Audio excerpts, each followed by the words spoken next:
Welcome back to our channel exam energy essence. So இன்றைக்கி நம்மளோட சேனலில் ஒரு இம்பார்ட்டண்ட் அப்டேட் தான் பார்க்க போகிறோம். எஸ்ஜிடி அப்பாயின்மெண்ட் எக்ஸாம் இடைநிலை ஆசிரியர்களுக்கான பணி நியமன தேர்வோட சிவி லிஸ்ட் இடைநிலை ஆசிரியர்களுக்கான தெரிவு பட்டியல் இன்னும் தாமதமாகுமா, அதை பற்றின வீடியோ தான். ஸோ நிறைய பேர் முக்கியமாக ஒரு 3-4 பேர் இந்த கேஸ் டீட்டெயில்ஸ் பற்றி கேட்டுகிட்டே இருந்தீங்க. ஸோ அதில் ஆக்சுவலாக எந்த ப்ரோக்ரஸும் இல்லை அப்படிங்கிறதுனால தான் நான் அதை ஷேர் பண்ணல.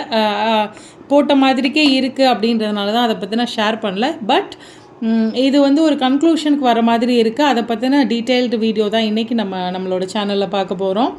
ஸோ எக்ஸாம் எனர்ஜி எசன்ஸ் சேனலுக்கு நீங்கள் புதுசாக இருந்தால், இது வரைக்கும் நம்மளோட சேனலை சப்ஸ்கிரைப் பண்ணாமல் இருந்தால் கண்டிப்பாக சப்ஸ்கிரைப் பண்ணி நோட்டிஃபிகேஷன் பெல் ஐக்கானை கிளிக் பண்ணிக்கோங்க. டிஆர்பிக்கு படிச்சுட்ருக்கோங்க. டிஆர்பி ரிலேட்டடான எல்லா விஷயங்களும் உங்களுக்கு கரெக்டான டைமில் கரெக்டான டேட்டில் அப்டேட் வரும். ஸோ கண்டிப்பாக நம்மளோட சேனலை சப்ஸ்கிரைப் பண்ணிக்கோங்க அண்ட் இன்ஸ்டாகிராம் பேஜையும் ஃபாலோ பண்ணிக்கோங்க மோட்டிவேஷ்னல் தாட்ஸுக்கு. ஸோ இன்றைக்கி வீடியோ அப்படின்னு பார்த்தீங்க அப்படின்னா, நமக்கு இந்த எஸ்ஜிடி எக்ஸாமோட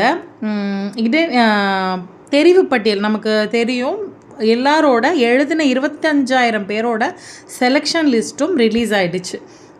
சாரி எழுதுன 25,000 பேரோட ரிசல்ட்ஸ் ரிலீஸ் ஆகிடுச்சு. பட் செலெக்ஷன் லிஸ்ட் அதாவது selection list means CV list விரைவில் வெளியிடப்பட்டு சான்றிதழ் சரிபார்ப்பிற்கான தேதியும் சான்றிதழ் சரிபார்ப்பு தெரிவு பட்டியலும் விரைவில் இணையதளத்தில் வெளியிடப்படும் அப்படின்னு சொல்லி டிஆர்பி வெப்சைட்டில் கொடுத்துருந்தாங்க. ஆனால் இது வரைக்கும் நமக்கு கொடுக்கல. அப்படிங்கும்போது முக்கியமான ஒரு அப்டேட் நிறைய பேர் கேட்டுட்டு இருந்தது, இந்த எஸ்ஜிடி தமிழ் எலிஜிபிலிட்டி டெஸ்ட் அந்த பிறமொழி ஆசிரியர்களுக்கு தேவை இல்லையா அப்படிங்கிற சம்மந்தமான ஒரு கேஸ் இருக்குது. ஸோ அதில் ஒரு 132 டீச்சர்ஸ் கேஸ் அதாவது 132 பேருக்கான ஒரு இடத்துக்கு கேஸ் போட்டிருக்காங்க. ஸோ அவங்களோட ரிசல்ட்ஸை மட்டும் ஹோல்டு பண்ணிவிட்டு மீதி எல்லாரோட ரிசல்ட்ஸும் வெளியிட்ருக்காங்க.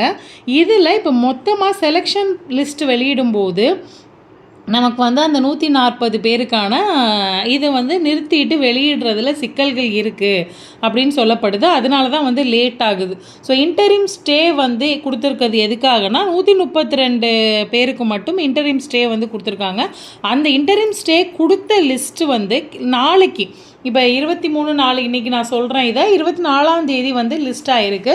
ஃபைனல் ஜட்ஜ்மெண்ட் கொடுத்துருவாங்கன்னு ஏற்கனவே சொல்லிட்டாங்க. அதனால் நடுவில் சின்ன ப்ராசஸ் நடந்திருக்கு. ஸோ ஃபைனல் ஜட்ஜ்மெண்ட் நாளைக்கு வரும் அப்படின்னு எதிர்பார்க்கலாம்.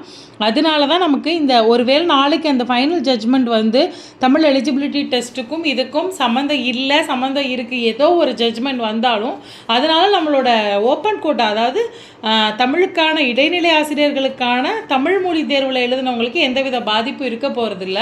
அந்த மைனாரிட்டி லாங்குவேஜ் டீச்சர்ஸ்க்காக மட்டும்தான் அது இருக்க போகுது. அதனால் அவங்களுக்கான தீர்ப்பு எப்படி இருக்கும் அப்படிங்கிறது நமக்கு தெரியலை. ஆனால் அது வந்துருச்சு அப்படிங்கிற பட்சத்தில் அதுக்கான ஒரு டைரக்ஷன் கோர்ட்டு கொடுத்துட்டாங்க அப்படின்னா நமக்கு உடனடியாகவே இடைநிலை ஆசிரியர்களுக்கான தெரிவு பட்டியல், அதாவது சான்றிதழ் சரிபார்ப்பிற்கு கூப்பிடுவவங்களுக்கான பட்டியல். நீங்கள் நமக்கு ஏற்கனவே தெரியும், சான்றிதழ் சரிபார்ப்பிற்கான ரேஷியோ 1:1.25. ஸோ ஃபார் எக்ஸாம்பிள் பார்த்தீங்க அப்படின்னா உங்களுக்கு ஒரு போஸ்ட் அப்படிங்கிறதுக்கு ஒருத்தர் தான் கூப்பிடுவாங்க. ஸோ ஒரு 4 போஸ்ட்டுக்கு 5 பேர் கூப்பிடுற மாதிரியான ஒரு இதுதான் இருக்கும். நம்ம இந்த 1:1.25க்கு ஏற்கனவே ப்ரீவியஸ் வீடியோவில் நிறைய எக்ஸாம்பிள் போட்டு விளக்கம் கொடுத்துருக்கோம், அதையும் பாருங்கள். ஸோ மைனாரிட்டி லாங்குவேஜ் மேக்ஸிமம் நாளைக்கு முடிவுக்கு வந்துருச்சுன்னா நம்ம விரைவில் எதிர்பார்க்கலாம். ஆனால் சிவி லிஸ்ட் இதை இல்லாமையே சிவி லிஸ்ட் வெளியிட்டுருவாங்க அப்படின்னு தான் எதிர்பார்த்தோம். பட் இதுவும் முடிவுக்கு வர்றதுனால சிவி லிஸ்ட் இதோட ரிசல்ட்ஸோடு சேர்த்து வரலாம். அதே நேரத்தில் இன்னொரு முக்கியமான விஷயம், டெட்டு கேஸும் நமக்கு மே 1st வீக்கில் தீர்ப்பு கொடுக்குறாங்க அப்படின்னு சொல்லியிருக்காங்க. ஸோ நம்ம கொஞ்சம் வெயிட் பண்ணி தான் நம்ம கண்டிப்பாக பார்க்கணும். ஸோ நாளைக்கு இந்த எஸ்ஜிடி மைனாரிட்டி லாங்குவேஜ் டீச்சர்ஸ் போட்டிருக்க அந்த கேஸ் என்ன மாதிரியான ஃபைனல் ஜட்ஜ்மெண்ட் வருது, அதே நேரத்தில் நாளைக்கு நமக்கு பள்ளிக்கல்வித்துறை மானிய கோரிக்கை இருக்குது. ஸோ எப்படி இருக்குது அப்படிங்கிறத நம்ம நாளைக்கு வெயிட் பண்ணி பார்ப்போம். கண்டிப்பாக நாளைக்குள்ள அப்டேட்ஸை நாளைக்கு கொடுக்குறேன். இது வரைக்கும் நம்மளோட சேனலை நீங்கள் சப்ஸ்கிரைப் பண்ணிக்கலன்னா சப்ஸ்கிரைப் பண்ணிக்கோங்க. தேங்க்யூ.